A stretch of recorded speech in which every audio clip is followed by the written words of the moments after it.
Hello guys, welcome to my channel MCQs का अड्डा। तो हम लोग गांधी युग से रिलेटेड क्वेश्चंस को देख रहे हैं, जिसमें हमने कल जो पार्ट 1 वीडियो आया था उसमें 90 क्वेश्चंस को देखा था और आज हम लोग इसको कंप्लीट कर लेंगे जो भी क्वेश्चंस है उसको। ठीक है, तो अगर आप चैनल पे नए हैं और पहली बार वीडियो देख रहे हो तो चैनल को सब्सक्राइब कर लेना और बेल आइकन को प्रेस कर लेना। जो भी वीडियोज़ आएंगे उसके नोटिफिकेशन सबसे पहले आपको मिलेंगे। और हाँ, अगर आप बाकी जो वीडियोज़ हैं उसको देखना चाहते हैं, हिस्ट्री का, लूसेंट हिस्ट्री का, अभी हम लोग मॉडर्न हिस्ट्री में है और ये लास्ट चैप्टर है हमारा, तो अभी कंप्लीट होने वाला है। तो एंशिएंट, मिडिएवल और बाकी जो भी आप लोग प्लेलिस्ट से जाएंगे तो प्लेलिस्ट में आपको मिल जाएगा। डिस्क्रिप्शन में प्लेलिस्ट का लिंक दिया है, वहाँ पे आपको मिल जाएगा। ठीक है, सारे ही वीडियोज़ मिल जाएंगे चैप्टर वाइज, तो आप आराम से देख लीजिएगा आपको जो भी चैप्टर का देखना है। तो चलिए स्टार्ट करते हैं इसको।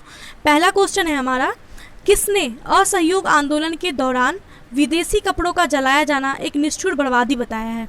तो असहयोग आंदोलन के दौरान जो है विदेशी कपड़ों को जलाया गया था, उसका बहिष्कार किया गया था विदेशी कपड़ों का, इसको एक बर्बादी के रूप में बताया है रविन्द्रनाथ टैगोर ने। ठीक है, तो रविन्द्रनाथ टैगोर जी का नाम याद रखिएगा। विदेशी कपड़ों को जलाया जाना जो है इसको निष्ठुर बर्बादी बताया है रविन्द्रनाथ टैगोर ने।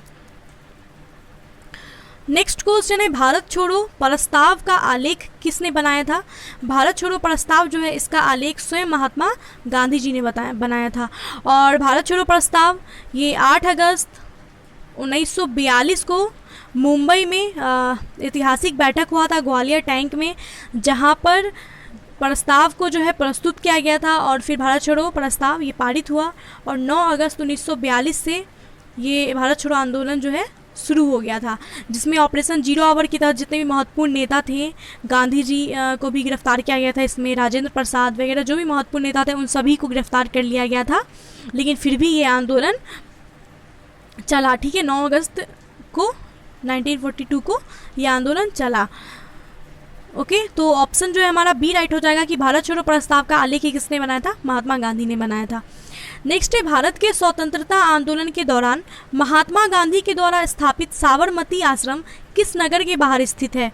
तो साबरमती जो आश्रम है ये महात्मा गांधी के द्वारा स्थापित किया गया था और ये किस नगर के बाहर स्थित है साबरमती आश्रम? साबरमती आश्रम 1915 में। ओके, 1915 में जो है साबरमती आश्रम ये क्या स्थापना महात्मा गांधी ने किया था? अहमदाबाद नगर के बाहर। ठीक है, अहमदाबाद नगर से सटे है साबरमती, वहीं पे इसका स्थापना किया गया था साबरमती आश्रम का। कब? 1915 में। ओके, नेक्स्ट क्वेश्चन देखते हैं, त्रिपुरी संकट की समाप्ति के बाद कांग्रेस का अध्यक्ष किसे चुना गया था? तो त्रिपुरी संकट की समाप्ति के बाद कांग्रेस का अध्यक्ष किसे चुना गया था? ये क्वेश्चन पहले तो त्रिपुरी संकट था क्या इसको जानते हैं। त्रिपुरी संकट जो ये वर्ड यूज़ किया गया त्रिपुरी संकट, ये था क्या? तो त्रिपुरी संकट क्या था? देखिए 1938 में हरिपुरा में अधिवेशन हुआ था कांग्रेस का, जिसमें सुभाष चंद्र बोस जो है अध्यक्ष बने थे। ठीक है, उसके बाद 1939 में त्रिपुरा में अधिवेशन हुआ था, जिसमें सुभाष चंद्र बोस ने पुनः आवेदन किया था अध्यक्षता के लिए, लेकिन महात्मा गांधी जो थे वो पट्टाभी सीतारामैया को उम्मीदवार बनाना चाहते थे। तो वहाँ पे सुभाष चंद्र बोस और पट्टाभी सीतारामैया दोनों उम्मीदवार बने, लेकिन वोट के हिसाब से पट्टाभी सीतारामैया जो है वो मतलब पराजय हो गए, उनको वोट्स कम मिले। तो उसी पे गांधी जी ने जो है पट्टाभी सीतारामैया के पराजय को अपना पराजय बताया था और इसके बाद सुभाष चंद्र बोस जो है वो अध्यक्ष बने क्योंकि उनको ज़्यादा वोट्स मिले थे। लेकिन गांधी जी क्योंकि पट्टाभी सीतारामैया को बनाना चाहते थे, तो सुभाष चंद्र बोस ने क्या किया था, तो इस बात में थोड़ा सा आपसी मतभेद हो गया था, तो सुभाष चंद्र बोस ने अध्यक्ष पद से इस्तीफा दे दिया था। और उसके बाद कौन बने थे अध्यक्ष? डॉक्टर राजेंद्र प्रसाद। और सुभाष चंद्र बोस यहीं पे 1939 में ही अध्यक्ष पद से जब इस्तीफा देते हैं, उसके बाद 1939 में फॉरवर्ड ब्लॉक की स्थापना भी करते हैं कोलकाता में, कांग्रेस से अलग होने के बाद, है ना। तो यही है कि त्रिपुरी संकट जो हुआ था, जो भी वहाँ पे घटना घटा था, तो सुभाष चंद्र बोस ने अध्यक्ष पद से इस्तीफा दे दिया था और फिर डॉक्टर राजेंद्र प्रसाद अध्यक्ष बनाए गए थे। तो क्वेश्चन वही है कि त्रिपुरी संकट के बाद कांग्रेस का अध्यक्ष कौन बना था? राजेंद्र प्रसाद। आई होप आपको समझ में आया होगा, अगर तब भी नहीं आया है तो कमेंट में बताइएगा। ठीक है, चलिए नेक्स्ट है, किसने सुझाव दिया था कि स्वतंत्रता प्राप्ति के बाद भारतीय राष्ट्रीय कांग्रेस को समाप्त कर देना चाहिए? तो स्वतंत्रता प्राप्ति के बाद भारतीय राष्ट्रीय कांग्रेस को समाप्त कर देना चाहिए, ये सुझाव दिया गया था महात्मा गांधी जी के द्वारा, और महात्मा गांधी खुद भी कांग्रेस से हट गए थे स्वतंत्रता के बाद। तो ये क्वेश्चन हमने पार्ट 1 में देखा था, मैंने वहाँ पे भी बताया था। ठीक है, ऑप्शन सी राइट हो जाएगा।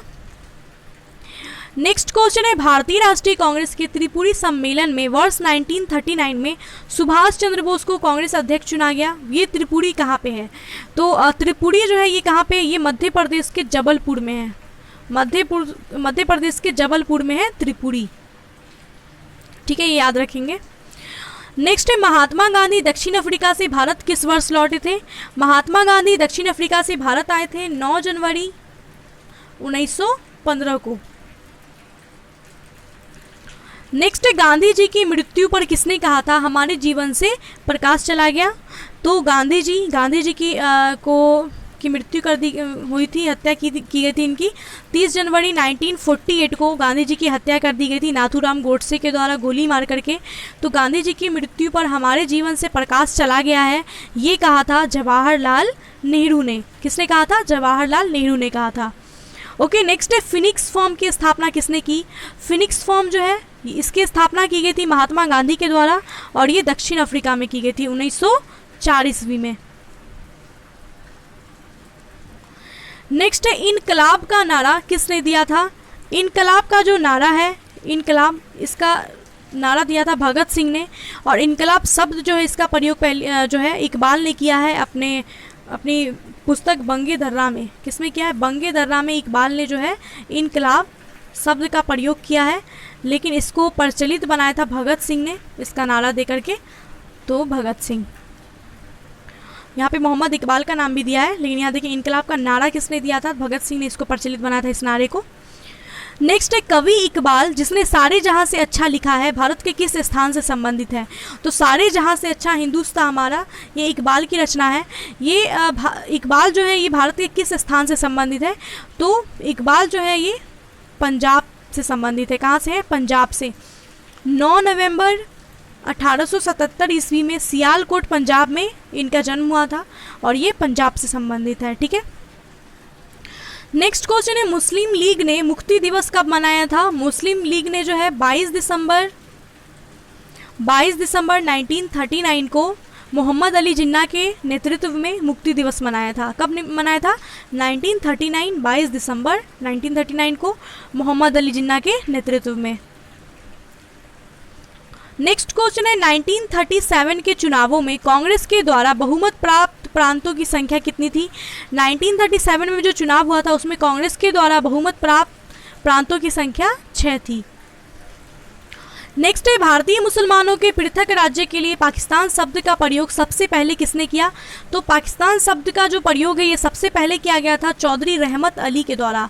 ये नाम याद रखेंगे, चौधरी रहमत अली, इन्होंने सबसे पहले पाकिस्तान शब्द का प्रयोग किया था।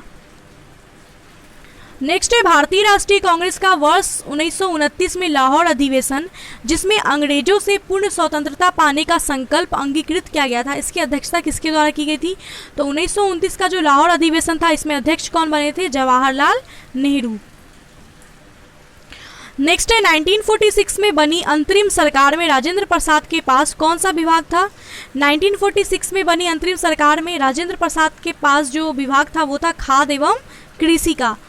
ठीक है, खाद्य एवं कृषि का जो विभाग है ये राजेंद्र प्रसाद के पास था। रक्षा विभाग किसके पास था? रक्षा विभाग जो है ये था बलदेव सिंह के पास। बलदेव सिंह के पास रक्षा विभाग था, और विदेशी मामले और राष्ट्रमंडल जो संबंधित विभाग है ये जवाहरलाल नेहरू के पास था। तो क्वेश्चन में राजेंद्र प्रसाद का पूछा, राजेंद्र प्रसाद के पास खाद्य व कृषि विभाग था। नेक्स्ट है, वर्ष 1939 में कांग्रेस को छोड़ने के पश्चात सुभाष चंद्र बोस ने किस दल की स्थापना की थी? तो मैंने आपको बताया त्रिपुरी संकट के बाद 1939 में सुभाष चंद्र बोस ने अध्यक्ष पद से इस्तीफा दे दिया था और कांग्रेस को छोड़ के फॉरवर्ड ब्लॉक की स्थापना की थी 1939 में। नेक्स्ट है, 1946 में अंतरिम कैबिनेट की अध्यक्षता किसने की थी? तो 1946 में अंतरिम जो गठित कैबिनेट था इसकी अध्यक्षता किसके द्वारा की गई थी? जवाहरलाल नेहरू के द्वारा की गई थी। नेक्स्ट है, किसने प्रसिद्ध चिटगांव शस्त्रागार धावे को आयोजित किया था?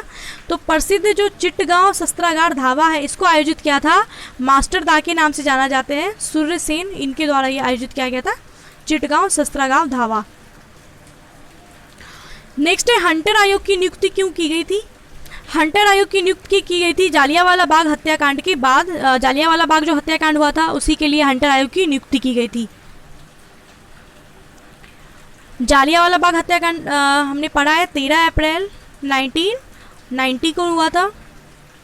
ठीक है, चलिए नेक्स्ट है, भारत के विभाजन का बाल्कन प्लान उपज था। भारत के विभाजन का जो बाल्कन प्लान है ये किसका उपज था? तो लॉर्ड माउंटबेटन के मस्तिष्क का ये उपज था, और लॉर्ड माउंटबेटन योजना के तहत ही भारत और पाकिस्तान का विभाजन हुआ था। ठीक है, तो ये किसका उपज था? लॉर्ड माउंटबेटन के मस्तिष्क का। नेक्स्ट है, किस भारतीय राष्ट्रवादी नेता ने जर्मनी और ब्रिटेन के बीच युद्ध को ऐसे ईश्वर प्रदत्त अवसर के रूप में देखा जिसमें भारतीयों को उस स्थिति का अपने हित में लाभ उठाने का मौका मिला? तो जर्मनी और ब्रिटेन के युद्ध को जो है अवसर के रूप में देखा गया सुभाष चंद्र बोस के द्वारा। सुभाष चंद्र बोस ने द्वितीय विश्व युद्ध जो जर्मनी और ब्रिटेन के बीच हुआ था इसमें इस अवसर का लाभ उठा करके भारत को स्वतंत्र कराया जाए, ये कहा था, इस अवसर का फायदा उठाने के लिए कहा था सुभाष चंद्र बोस ने। नेक्स्ट है, किसने कहा था मेरे पीठ पर किया जाने वाला प्रहार ब्रिटिश साम्राज्य के ताबूत में एक कील सिद्ध होगा? तो ये जो कथन है कि मेरे पीठ पर किया जाने वाला प्रहार ब्रिटिश साम्राज्य के ताबूत में एक कील सिद्ध होगा, ये कथन है लाला लाजपत राय का। लाला लाजपत राय ये साइमन कमीशन के विरोध प्रदर्शन में लाला लाजपत राय थे, जहाँ पे लाठी चार्ज के दौरान लाला लाजपत राय पे बहुत लाठियाँ बरसाई गई थी जिसमें वो जख्मी हो गए थे और बहुत ज़्यादा जख्मी हो गए थे, इनकी मृत्यु भी हो गई थी इसी मतलब इतने ज़्यादा वो जख्मी थे कि दर्द सह नहीं पाए, उनकी मृत्यु भी हो गई, इतना ज़्यादा मारा गया था उनको। तो जब लाठी चार्ज हो रहा था तभी इन्होंने कहा था कि मेरे पीठ पर किया जाने वाला प्रहार ब्रिटिश साम्राज्य के ताबूत में एक कील सिद्ध होगी। नेक्स्ट, निम्नलिखित में से किसके कारण सार्वजनिक रोष की लहर उभरी जिसके फलस्वरूप जालियांवाला बाग में ब्रिटिश द्वारा जनसंहार की घटना घटी?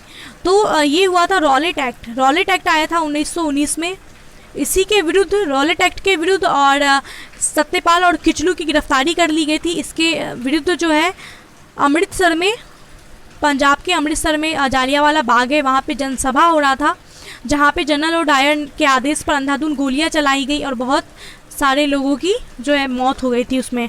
ठीक है, तो ये किस सार्वजनिक रोष की लहर उभरी किसके कारण? तो ये रॉलेट एक्ट। नेक्स्ट जो क्वेश्चन है, the story of the integration of the Indian states, ये किसने लिखा है? The story of the integration of the Indian states, ये पुस्तक लिखा गया है वीपी मेनन के द्वारा। नेक्स्ट है, 1932 के पूना समझौते के साथ किसका संबंध है? 1932 का जो पूना समझौता है ये किसके किसके बीच हुआ था? ये गांधी जी और भीमराव अंबेडकर के बीच हुआ था, और ये किससे संबंधित है? दलित वर्ग, भारतीय दलित वर्ग से संबंधित है पूना समझौता जो 1932 में हुआ था। नेक्स्ट क्वेश्चन है, भारतीय स्वतंत्रता संघर्ष के दौरान निम्नलिखित में से किसने फ्री इंडियन लीजन नामक सेना बनाई थी? फ्री इंडियन लीजन नामक जो सेना है ये बनाया गया था सुभाष चंद्र बोस के द्वारा। नेक्स्ट क्वेश्चन है, गांधी जी ने निम्नलिखित अनुयायियों में से कौन पेशे से एक शिक्षक थे? गांधी जी के निम्नलिखित अनुयायियों में से पेशे से एक शिक्षक थे जेबी कृपलानी। जेबी कृपलानी जो है ये पेशे से शिक्षक थे। नेक्स्ट क्वेश्चन है, 1928 में हिंदुस्तान सोशलिस्ट रिपब्लिक एसोसिएशन की स्थापना कहाँ पे हुई थी? तो हिंदुस्तान सोशलिस्ट रिपब्लिक एसोसिएशन, देखिए 1924 में कानपुर में हिंदुस्तान रिपब्लिक एसोसिएशन की स्थापना की गई थी, जो कि बाद में 1928 में दिल्ली में फिरोजशाह कोटला मैदान में एक बैठक हुआ था और वहाँ पे इसका नाम हिंदुस्तान रिपब्लिक एसोसिएशन से हिंदुस्तान सोशलिस्ट रिपब्लिक एसोसिएशन हो गया। सोशलिस्ट वर्ड जो है इसमें जोड़ दिया गया था। तो ये बैठक कहाँ पे हुई थी? दिल्ली के फिरोजशाह कोटला मैदान में। फिरोजशाह कोटला मैदान उसका भी नाम बदल दिया गया है, अरुण जेटली के नाम पर रख दिया गया है, तो आपने करेंट्स में पढ़ा ही होगा। तो देखिए ये भी याद रखिएगा 1928 में दिल्ली में ये बैठक हुआ था जिसमें हिंदुस्तान रिपब्लिक एसोसिएशन का नाम हिंदुस्तान सोशलिस्ट रिपब्लिक एसोसिएशन रखा गया था। क्योंकि यहाँ पे ऑप्शन में कानपुर भी दिया है, इसलिए मैंने बता दिया हिस्ट्री थोड़ा सा इसके बारे में कि कानपुर में जो है 1924 में इसकी स्थापना हुई थी हिंदुस्तान रिपब्लिक एसोसिएशन की, जिसका नाम 1928 में बदल दिया गया, हिंदुस्तान सोशलिस्ट रिपब्लिक एसोसिएशन रख दिया गया। नेक्स्ट है जालियांवाला बाग में प्रदर्शन के लिए लोग क्यों जमा हुए थे? तो क्यों जमा हुए थे? किचलू और सत्यपाल के बंदी बनाए जाने के विरोध प्रदर्शन के लिए। ऑप्शन बी राइट हो जाएगा। नेक्स्ट है 1942 के आंदोलन में डॉक्टर राजेंद्र प्रसाद को किस जेल में कैद कर दिया गया था? तो 1942 का जो भारत छोड़ो आंदोलन हुआ था 1942 में, इसमें ऑपरेशन जीरो आवर के तहत जो भी महत्वपूर्ण नेता थे उन सभी को कैद कर लिया गया था। तो जिसमें राजेंद्र प्रसाद को किस जेल में रखा गया था कैद करके? तो राजेंद्र प्रसाद को रखा गया था बांकीपुर जेल में। कहाँ पे रखा गया था? बांकीपुर जेल में रखा गया था। नेक्स्ट जयप्रकाश नारायण किस पार्टी से जुड़े थे? जयप्रकाश नारायण 1934 में कांग्रेस समाजवादी पार्टी योगेंद्र शुक्ल, मीनू मसानी, नरेंद्र देव, जयप्रकाश नारायण आदि ने मिलकर के इसकी स्थापना की थी 1934 में। तो जयप्रकाश नारायण जो किस पार्टी से जुड़े थे? सोशलिस्ट पार्टी से। कांग्रेस का ही ये पार्टी था, कांग्रेस समाजवादी पार्टी यानी सोशलिस्ट पार्टी, इंग्लिश में सोशलिस्ट बोलते हैं समाजवादी को, है ना। तो सोशलिस्ट पार्टी जो है कांग्रेस समाजवादी पार्टी, इससे जुड़े हैं जयप्रकाश नारायण। उसकी स्थापना कब हुई थी? 1934 में। ओके नेक्स्ट देखते हैं, सूची 1 को सूची 2 से मिलाना है। स्थल है और प्रांत दिया है। बारदोली कहाँ पे है? बारदोली किस प्रांत में है? बारदोली है गुजरात में। चौड़ा चौड़ी उत्तर प्रदेश के गोरखपुर जिले में स्थित है। यरवदा किस स्थान पे है? यरवदा है महाराष्ट्र में। और नोआखाली ये पश्चिम बंगाल में है। ठीक है, तो ए का 2 ऑप्शन बी राइट हो जाएगा, बी का 4, सी का 1 और डी का 3। नेक्स्ट क्वेश्चन देखते हैं, भारत छोड़ो आंदोलन कब प्रारंभ हुआ था? 9 अगस्त 1942 को प्रारंभ हुआ था भारत छोड़ो आंदोलन। नेक्स्ट है, वर्ष 1946 में आज़ाद हिंद फौज के लाल किले में दिल्ली के मुकदमे की पैरवी निम्नलिखित में से किसने नहीं की थी? तो आज़ाद हिंद फौज का जो पैरवी है ये दिल्ली के लाल किले में किसने नहीं किया था? तो भूला भाई देसाई के द्वारा किया गया, पंडित जवाहरलाल नेहरू के द्वारा भी किया गया है, डॉक्टर कैलाशनाथ काटजू के द्वारा भी किया गया। किसने नहीं किया था पैरवी? तो सरदार वल्लभ भाई पटेल के द्वारा नहीं किया गया है। ठीक है, तो 1946 में आज़ाद हिंद फौज का लाल किले में दिल्ली के मुकदमे की जो पैरवी है किसने नहीं की थी? सरदार वल्लभ भाई पटेल ने नहीं करी है। नेक्स्ट क्वेश्चन है, वह व्यक्ति जिसने 4 अप्रैल 1919 को दिल्ली की जामा मस्जिद के प्रवचन मंच से हिंदू मुस्लिम एकता पर भाषण दिया। 4 अप्रैल 1919 को दिल्ली की जामा मस्जिद के प्रवचन मंच में ये हिंदू मुस्लिम एकता पर भाषण ये किसके द्वारा दिया गया था? तो हिंदू मुस्लिम एकता पर जो भाषण है ये 4 अप्रैल 1919 को दिल्ली के जामा मस्जिद में किसने दिया था? स्वामी श्रद्धानंद जी के द्वारा दिया गया था। किसके द्वारा दिया गया था? स्वामी श्रद्धानंद। नेक्स्ट है, ब्रिटिश सरकार ने महात्मा गांधी को जो उपाधि दी थी जिसे उन्होंने असहयोग आंदोलन में वापस कर दिया गया था, वो उपाधि कौन सा था? तो महात्मा गांधी ने जो ब्रिटिश सरकार ने उनको उपाधि दिया था केसर हिंद का, उसको असहयोग आंदोलन के दौरान वापस कर दिया था। ऑप्शन बी राइट हो जाएगा। राय बहादुर की जो उपाधि है ये किसको मिली थी? जमनालाल बजाज को। ठीक है, नेक्स्ट, निम्नलिखित में से किस पार्टी ने भारत छोड़ो आंदोलन का समर्थन नहीं किया था? भारत छोड़ो आंदोलन का समर्थन किस पार्टी के द्वारा नहीं किया गया था? Hindu Mahasabha, communist party of India और यूनियनिस्ट पार्टी ऑफ पंजाब, इन तीनों ने जो है भारत छोड़ो आंदोलन का समर्थन नहीं किया था। ऑप्शन डी राइट हो जाएगा। तो ये याद रखिएगा कि भारत छोड़ो आंदोलन का समर्थन किस पार्टी ने नहीं किया था? Hindu Mahasabha, communist party of India और unionist party of Punjab. Option D right हो जाएगा। इन पार्टियों ने भारत छोड़ो आंदोलन का समर्थन नहीं किया था। नेक्स्ट, निम्नलिखित को काला अनुक्रम व्यवस्थित करना है। असहयोग आंदोलन कब हुआ था? असहयोग आंदोलन चला था 1920 से 22 चला था। सविनय अवज्ञा आंदोलन 1930। खिलाफत आंदोलन जो है ये 1919 से लेकर के 24 तक चला था। भारत छोड़ो आंदोलन 1942 चला था। तो देखिए सबसे पहले कौन सा आंदोलन चला था? खिलाफत आंदोलन। ठीक है, 3 देखिए किस में है? पहले 3 पहले ऑप्शन सी में है, तो ऑप्शन सी हमारा राइट हो जाएगा। उसके बाद आता है असहयोग आंदोलन 20 से 22, फिर आता है सविनय अवज्ञा आंदोलन 1930 और लास्ट में भारत छोड़ो आंदोलन 1942। तो ऑप्शन सी राइट हो जाएगा हमारा। नेक्स्ट है, कथन है और कारण दिया है। 1928 में लाहौर में लाला लाजपत राय के नेतृत्व में साइमन कमीशन का विरोध किया गया था। बिल्कुल सही है ये, साइमन कमीशन 1928 में भारत आया था और लाला लाजपत राय के नेतृत्व में उसका विरोध किया गया था। कारण, साइमन कमीशन में एक भी भारतीय सदस्य नहीं थे। तो आपने पार्ट 1 अगर देखा होगा वीडियो तो उसमें मैंने बताया था कि भारतीय सदस्य साइमन कमीशन में एक भी भारतीय नहीं था, सब अंग्रेज थे, इसलिए भारतीयों ने उसका विरोध किया था। तो कारण और कथन दोनों सही है और कारण कथन का व्याख्या भी कर रहा है। ठीक है, तो ऑप्शन ए हमारा राइट हो जाएगा। नेक्स्ट क्वेश्चन है, व्यक्तिगत सत्याग्रह में विनोबा भावे को प्रथम सत्याग्रही चुना गया था, दूसरा सत्याग्रही कौन था? तो व्यक्तिगत सत्याग्रह 1940 में व्यक्तिगत सत्याग्रह प्रस्ताव पारित हुआ था, जिसमें प्रथम सत्याग्रही विनोबा भावे को चुना गया था और दूसरे कौन थे? दूसरा चुना गया था पंडित जवाहरलाल नेहरू को।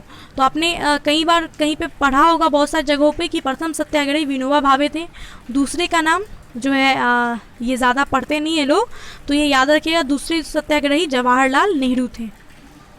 नेक्स्ट है, निम्न आंदोलनों में से किस एक के साथ अरुणा आसफ अली का संबंध भूमिगत कार्यकलापों के महिला संगठनकर्ता के रूप में था? तो अरुणा आसिफ अली का जो नाम है ये भारत छोड़ो आंदोलन के साथ जुड़ा हुआ है, ऑप्शन सी राइट हो जाएगा। नेक्स्ट, निम्नलिखित में से कौन सा कथन पूना पैक्ट 1932 के संदर्भ में सही नहीं है? पूना पैक्ट 1932 जो गांधी और भीमराव अंबेडकर के बीच जो समझौता हुआ था उसको पूना पैक्ट के नाम से जाना जाता है, जो 1932 में हुआ था। तो इस समझौते से संबंधित कौन सा कथन सही नहीं है वो बताना है। तो सरकारी नौकरियों में दलितों को समुचित प्रतिनिधित्व, प्रांतीय विधानमंडलों में दलित वर्ग के लिए स्थानों का आरक्षण, केंद्रीय विधानमंडलों में दलित वर्गों के लिए स्थानों का आरक्षण और संयुक्त निर्वाचन मंडल पद्धति की स्वीकृति। तो इसमें जो है पूना पैक्ट हुआ था भीमराव अंबेडकर गांधी जी के बीच, जिसमें भीमराव अंबेडकर ने दलितों के लिए आरक्षण मांगा था प्रांतीय विधानमंडल में, केंद्रीय विधानमंडल में और संयुक्त निर्वाचन मंडल में दलितों के लिए आरक्षण मांगा था। लेकिन ये जो पहला जो कथन है कि सरकारी नौकरी में दलितों को समुचित प्रतिनिधित्व, ये गलत है। ठीक है, समुचित प्रतिनिधित्व नहीं मांगा था बल्कि आरक्षण मांगा था उनके लिए। तो ऑप्शन ए राइट हो जाएगा क्योंकि ये कथन गलत है। नेक्स्ट है, भारतीय स्वतंत्रता संग्राम के संदर्भ में कांग्रेस का हरिपुरा अधिवेशन जो 1938 में हुआ था एक मील का पत्थर था। क्यों? तो हरिपुरा अधिवेशन 1938 जो कांग्रेस का हुआ था ये भारतीय स्वतंत्रता संग्राम के संदर्भ में एक मील का पत्थर साबित हुआ, क्योंकि इसमें योजना आयोग की अवधारणा को प्रस्तुत किया गया था। इसमें क्या किया गया था? योजना आयोग की अवधारणा को प्रस्तुत किया गया था। ऑप्शन सी राइट हो जाएगा। नेक्स्ट है, महात्मा गांधी ने हिंद स्वराज में रेलवे की आलोचना की है क्योंकि रेलवे है। तो महात्मा गांधी ने हिंद स्वराज में रेलवे की आलोचना की क्योंकि रेलवे प्लेग यानी प्लेग जीवाणु महामारी जो है इसका वाहक है, बार बार पड़ने वाले अकालों का साधन है, समाज में वर्ग भेद बढ़ाने के लिए उत्तरदायी है। इन कारणों से हिंद स्वराज में जो है महात्मा गांधी ने रेलवे का आलोचना किया है। ठीक है, तो यहाँ 1, 2 एंड 3 सही हो जाएगा, ऑप्शन ए राइट होगा। चौथा जो है दुर्घटनाओं का वाहक, ये नहीं कहा गया है महात्मा गांधी के द्वारा, ये कारण नहीं दिया गया था। बाकी जो ये कारण है ये तीनों कारण दिए गए थे, तो ऑप्शन ए राइट होगा। नेक्स्ट है, निम्नलिखित उद्घोषणा पर विचार कीजिए और उद्घोषणा करने वाले व्यक्ति को नीचे दिए गए कूट का प्रयोग करके पहचानिए। तो नीचे जो ये उद्घोषणा दिया हुआ है इस पर विचार करना है और ये किसने दिया था, ये किस व्यक्ति ने दिया था वो बताना है। तो ये है क्या? समय आ गया है कि जब सम्मान चिन्ह हमारी श्रम को अपमान के अपने असंगत संदर्भ में चमका रहे हैं और मैं अपनी ओर से सभी विशिष्ट उपाधियों से वंचित होकर अपने उन देशवासियों के साथ खड़ा होना चाहता हूं जो अपनी तथाकथित नगण्यता के लिए वह अधोगति झेलने की दायी हैं जो मनुष्य के लिए उपयुक्त नहीं है। तो ये जो कथन है ये कहा गया रविंद्रनाथ टैगोर के द्वारा, तो ऑप्शन डी राइट हो जाएगा। नेक्स्ट है, रॉलेट एक्ट पारित किया गया। रॉलेट एक्ट क्यों पारित किया गया था? रॉलेट एक्ट इसलिए पारित किया गया था क्योंकि राष्ट्रवादी और क्रांतिकारी क्रियाकलाप जो थे उसमें कमी लाने के लिए इसको पारित किया गया था। क्योंकि रॉलेट एक्ट में क्या था, किसी को भी संदेह के बिना पर भी जो है गिरफ्तार कर लिया जा सकता था और उस पर कोई मुकदमा भी नहीं चल सकता था, कोई अपील दलील नहीं हो सकती थी। तो उनका जो उद्देश्य था राष्ट्रवादी और क्रांतिकारी जो क्रियाकलाप था उसको कम करना था, क्योंकि सबको गिरफ्तार कर रहे थे वो। ऑप्शन बी राइट हो जाएगा। नेक्स्ट, सरदार वल्लभ भाई पटेल के नेतृत्व में शुरू हुए बारदोली सत्याग्रह की मुख्य मांग क्या थी? बारदोली सत्याग्रह जिसका नेतृत्व सरदार वल्लभ भाई पटेल ने किया है, इसका मांग क्या था? तो इस आंदोलन का मांग था नई बढ़ी हुई लगान दर की वापसी। लगान दर जो है ये बढ़ा दिया गया था, जिसकी वापसी के लिए आंदोलन किया गया था। ऑप्शन सी राइट हो जाएगा। नेक्स्ट है, असहयोग आंदोलन के विषय में निम्नलिखित कथनों पर विचार कीजिए। असहयोग आंदोलन के बारे में निम्नलिखित कथनों पर विचार करना है और सही कथन हमें बताना है। तो ये आंदोलन इससे पहले हुए किसी भी अन्य राजनीतिक आंदोलन की अपेक्षा काफ़ी बड़ी प्रबलता का था। ये आंदोलन हिंदू मुस्लिम एकता को प्रोत्साहित करने में सहायक हुआ। ये आंदोलन राष्ट्रवाद, मध्यम वर्ग राजनीति, धर्म, सामंतवाद, कृषक असंतोष और श्रमिक वर्ग आंदोलन का मिश्रण था। तो देखिए, असहयोग आंदोलन जो है, इसके संदर्भ में जितने भी ये तीनों कथन हैं, इसमें ये पहला कथन सही है। ये आंदोलन इससे पहले किसी भी अन्य राजनीतिक आंदोलन की अपेक्षा काफ़ी बड़ी प्रबलता का था। यह आंदोलन हिंदू मुस्लिम एकता को प्रोत्साहित करने में भी सहायक हुआ। लेकिन तीसरा जो कथन है कि यह आंदोलन राष्ट्रवाद, मध्यम वर्ग राजनीति, धर्म, सामंतवाद, कृषक असंतोष और श्रमिक वर्ग आंदोलन का मिश्रण था, तो ये गलत है। ठीक है, तो ऑप्शन जो है बी राइट हो जाएगा। 1 और 2 सही है। नेक्स्ट क्वेश्चन है, महात्मा गांधी के सत्याग्रह के दर्शन के विषय में निम्नलिखित में से कौन सा कथन सही है? तो महात्मा गांधी का जो सत्याग्रह है, इसके बारे में कौन सा कथन सही है वो बताना है। सत्य और अहिंसा इसके 2 महत्वपूर्ण संघटक हैं। बिल्कुल सही है, सत्य और अहिंसा महात्मा गांधी के सत्याग्रह का घटक था। सत्याग्रही बुराई का विरोध करेंगे, परंतु बुरा करने वाले से घृणा बिल्कुल नहीं करेंगे। तो ये कथन भी सही है। सत्याग्रही जो है वो बुराई का विरोध तो करेंगे, लेकिन बुरा करने वालों से घृणा नहीं करेंगे। तीसरा कथन है, सत्याग्रही यदि आवश्यक हो तो स्वयं को और बुरा करने वालों को भी पीड़ा पहुंचाएंगे। तो पीड़ा पहुंचाना उनका मकसद बिल्कुल नहीं था। तीसरा कथन गलत है। तो ऑप्शन जो है हमारा डी राइट हो जाएगा। 1 और 2 सही है। ठीक है, नेक्स्ट है, भारत के लिए एक डोमिनियन स्टेट कॉन्स्टिट्यूशन के प्रारूपण का प्रथम प्रयास किसकी प्रतिक्रिया में किया गया था? भारत के लिए एक डोमिनियन स्टेट कॉन्स्टिट्यूशन के प्रारूपण का जो प्रथम प्रयास है, ये किया गया था मॉन्टेग्यू चेम्सफोर्ड सुधार के अंतर्गत। ऑप्शन बी राइट हो जाएगा। नेक्स्ट, निम्न में से कौन सा गोलमेज सम्मेलन 1932 में हुआ? तो टोटल 3 गोलमेज सम्मेलन हुआ था। पहला हुआ था 1930 में, दूसरा 1931 में और तीसरा हुआ था 1932 में। तो 1932 में कौन सा हुआ था? तीसरा हुआ था। ऑप्शन सी राइट हो जाएगा।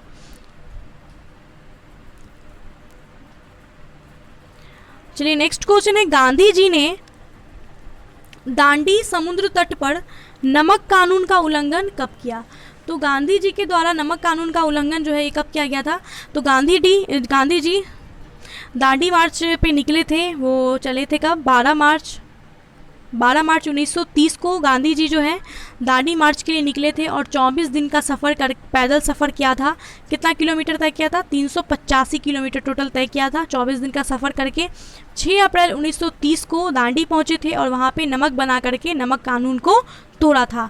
तो क्वेश्चन यही है कि गांधी जी ने दांडी समुद्र तट पर नमक कानून का उल्लंघन कब किया था? 6 अप्रैल को, जब वो दांडी पहुँच गए थे तब किया था। ठीक है, नेक्स्ट है, इंडिया डिवाइडेड पुस्तक के लेखक कौन है? इंडिया डिवाइडेड ये जो पुस्तक है इसके लेखक है doctor Rajendra Prasad. Next question है, निम्नलिखित में से किसने सभी तीनों गोलमेज सम्मेलन में भाग लिया है? तो तीनों गोलमेज सम्मेलन में भाग लेने वाले हैं बी आर अम्बेडकर। और ये क्वेश्चन आपने कई जगहों पे पढ़ा होगा कि बी आर अम्बेडकर ऐसे व्यक्ति थे जिन्होंने तीनों गोलमेज सम्मेलन में भाग लिया था। लेकिन ये बात कोई नहीं, मतलब बहुत कम लोग जानते हैं मेरे हिसाब से, और क्योंकि ज़्यादा डीप में इतना पढ़ते नहीं हैं लोग, ऊपर ऊपर से पढ़ते हैं। तो जो लोग डीपली पढ़ते हैं उनको ही पता होता है डीप। तो वैसे मैं बता दे रही हूँ, क्योंकि अगर आपने भी ऊपर ऊपर से पढ़ा है तो ये बात जान लीजिए, क्योंकि क्या पता कभी भी एग्जामिनर का दिमाग घूमे और वो बी आर अम्बेडकर ऑप्शन में नहीं दे और क्या करें, इनमें से कोई भी नहीं दे दे, तो आपको पता नहीं होगा तो आप इनमें से कोई भी नहीं टिक कर देंगे। ठीक है, तो मैं बता देती हूँ कि सभी तीनों गोलमेज सम्मेलन में जो भाग लिया था ये बी आर अम्बेडकर और तेज बहादुर सरपू, इनका नाम भी याद रखेंगे आप। तेज बहादुर सरपू जो हैं, इन्होंने और बी आर अम्बेडकर ने, इन दोनों ने तीनों गोलमेज सम्मेलनों में भाग लिया था। ठीक है, तो ऑप्शन बी अभी यहाँ के हिसाब से सही है। लेकिन तेज बहादुर सरपू जो है उनका नाम आप लोग जरूर याद रखेंगे, क्योंकि अगर क्वेश्चन है तीनों गोलमेज सम्मेलन में भाग किसने लिया और बी आर अम्बेडकर नहीं है यहाँ पे, यहाँ ऑप्शन में तेज प्रताप सरपू दिया हुआ है और इनमें से कोई भी नहीं है। तो अगर आपने तेज प्रताप सरपू का नाम नहीं सुना है तो आप तो ऑप्शन डी ही टिक करोगे, इनमें से कोई भी नहीं है ना, तो इसलिए उनका नाम भी याद रखिएगा, क्योंकि एग्जामिनर्स का कोई भरोसा नहीं होता ना। चलिए नेक्स्ट है, मैं एक समाजवादी और गणतंत्रवादी हूँ और मुझे राजाओं और राजकुमारों में विश्वास नहीं है। ये व्यक्तित्व किससे संबंधित है? तो मैं एक समाजवादी और गणतंत्रवादी हूँ, मुझे राजाओं और राजकुमारों में विश्वास नहीं है, ये कहा था जवाहरलाल नेहरू ने। नेक्स्ट क्वेश्चन देखते हैं, गांधी जी दक्षिण अफ्रीका में कितने वर्ष रहे थे? तो गांधी जी जो है 1893 से लेकर के 1914 तक दक्षिण अफ्रीका में रहे थे, 21 वर्ष। 1915 में वो भारत आ गए थे, है ना, तो 21 वर्ष रहे थे। चलिए नेक्स्ट है, भारतीय राष्ट्रीय कांग्रेस के 1924 के अधिवेशन से महात्मा गांधी द्वारा मात्र एक बार अध्यक्षता की गई। ये अधिवेशन कहाँ पे हुआ था? तो मैंने पार्ट 1 में बताया था कि महात्मा गांधी ने कांग्रेस की अध्यक्षता सिर्फ और सिर्फ एक बार की है। कितनी बार की है? सिर्फ और सिर्फ एक बार की है। और वो कौन सा अधिवेशन था? 1924 का बेलगांव अधिवेशन। बेलगांव में 1924 में अधिवेशन हुआ था, जिसमें अध्यक्षता महात्मा गांधी ने की थी। नेक्स्ट क्वेश्चन है, भारत छोड़ो आंदोलन के उपरांत सी राजगोपालाचारी ने द वे आउट नामक पैम्फलेट जारी किया था। निम्नलिखित में से कौन सा एक प्रस्ताव इस पैम्फलेट में था? तो भारत छोड़ो आंदोलन के उपरांत सी राजगोपालाचारी ने द वे आउट नामक पैम्फलेट जारी किया था। इसमें कौन सा एक प्रस्ताव इस पैम्फलेट में था? तो वो था संवैधानिक गतिरोध का हल। संवैधानिक गतिरोध का जो हल है ये इस पैम्फलेट में शामिल था। ऑप्शन डी राइट हो जाएगा। चलिए नेक्स्ट, निम्नलिखित में से कौन क्रिप्स मिशन के साथ कांग्रेस के आधिकारिक वार्ताकार थे? तो क्रिप्स मिशन के साथ कांग्रेस के आधिकारिक वार्ताकार थे पंडित जवाहरलाल नेहरू और मौलाना अबुल कलाम आज़ाद। ये दोनों जो है क्रिप्स मिशन के साथ कांग्रेस के आधिकारिक वार्ताकार थे। नेक्स्ट है, भारतीय स्वतंत्रता आंदोलन के संदर्भ में उषा मेहता की ख्याति। तो भारतीय स्वतंत्रता आंदोलन के संदर्भ में उषा मेहता जो है ये भारत छोड़ो आंदोलन की बेला में गुप्त कांग्रेस रेडियो चलाने के लिए जानी जाती हैं।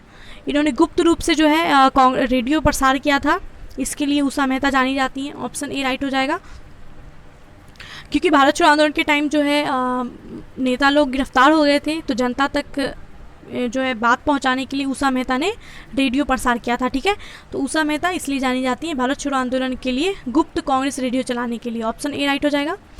नेक्स्ट है, वे राष्ट्रीय नेता कौन थे जो 1925 में सेंट्रल लेजिस्लेटिव असेंबली के अध्यक्ष निर्वाचित हुए थे? तो 1925 में सेंट्रल लेजिस्लेटिव असेंबली के अध्यक्ष निर्वाचित हुए थे, वो थे विट्ठल भाई पटेल। विट्ठल भाई पटेल नियुक्त हुए थे। ठीक है,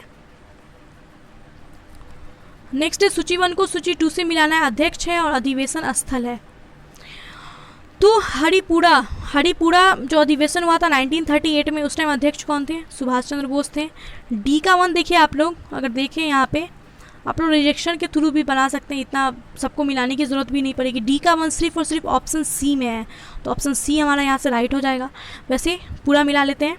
तो doctor M A Ansari Madras में अध्यक्ष बने थे, मद्रास अधिवेशन में। पुरुषोत्तम दास टंडन नासिक अधिवेशन में। सरोजिनी नायडू कानपुर अधिवेशन में। नेक्स्ट, निम्नलिखित में से किस आंदोलनों ने महिलाओं को घर की चारदीवारी से बाहर निकाला? तो महिलाओं को घर की चारदीवारी से बाहर निकाला किस आंदोलन ने? असहयोग आंदोलन और सविनय अवज्ञा आंदोलन। इन दोनों आंदोलनों ने जो है इसमें महिलाओं ने जो है भाग लिया था। कई महिलाओं ने इसमें भाग लिया था, तो भारी मात्रा मतलब महिलाओं ने इसमें अच्छे से भाग लिया था। ठीक है, असहयोग आंदोलन और सविनय अवज्ञा आंदोलन में। तो महिलाओं को घर की चारदीवारी से बाहर किस आंदोलन ने निकाला? असहयोग आंदोलन और सविनय अवज्ञा आंदोलन। ऑप्शन सी राइट हो जाएगा, केवल 3 और 4। नेक्स्ट क्वेश्चन है, 1939 में कांग्रेस मंत्रिमंडल ने 7 प्रांतों में त्यागपत्र दे दिया था, क्यों? तो 1939 में कांग्रेस मंत्रिमंडल ने जो 7 प्रांतों में त्यागपत्र दे दिया था, इसका कारण क्या था? कांग्रेस अन्य 4 प्रांतों में मंत्रिमंडल नहीं बनाई पाई थी। कांग्रेस में वाम पक्ष के उदय से मंत्रिमंडल का कार्य कर सकना असंभव हो गया था। उनके प्रांतों में अत्यधिक सांप्रदायिक अशांति थी। तो ये जो भी कारण दिए गए हैं ये गलत है। ठीक है, ऑप्शन डी राइट हो जाएगा। उपर्युक्त कथन ए और बी और सी इनमें से कोई भी सही नहीं है। तो कारण क्या था आखिर? तो 1939 में कांग्रेस मंत्रिमंडल में 7 प्रांतों में त्यागपत्र दे दिया था, क्योंकि द्वितीय विश्व युद्ध में भारतीयों की सहमति के बिना ब्रिटिश सरकार ने भारत को युद्ध में शामिल होने की घोषणा कर दी थी, जिसकी वजह से कांग्रेस मंत्रिमंडल ने 7 प्रांतों में त्यागपत्र दे दिया था। ठीक है, नेक्स्ट, निम्नलिखित में से किन दलों की स्थापना डॉक्टर भीमराव अंबेडकर ने की है? भीमराव अंबेडकर के द्वारा all India schedule caste federation independent labour party की स्थापना की गई है। 2 और 3 सही हो जाएगा, ऑप्शन बी राइट होगा।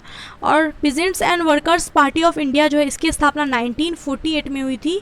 ये एक पॉलिटिकल पार्टी है, महाराष्ट्र में केशव राव जेधे ने किया था। ठीक है, तो भीमराव अंबेडकर के द्वारा जो स्थापित किया गया था all India schedule caste federation और इंडिपेंडेंट लेबर पार्टी। नेक्स्ट है 1932 में महात्मा गांधी ने मरण पर्यंत उपवास प्रधानतः इसलिए किया। तो 1932 में महात्मा गांधी ने जो है उपवास रखा था, क्यों, किस लिए?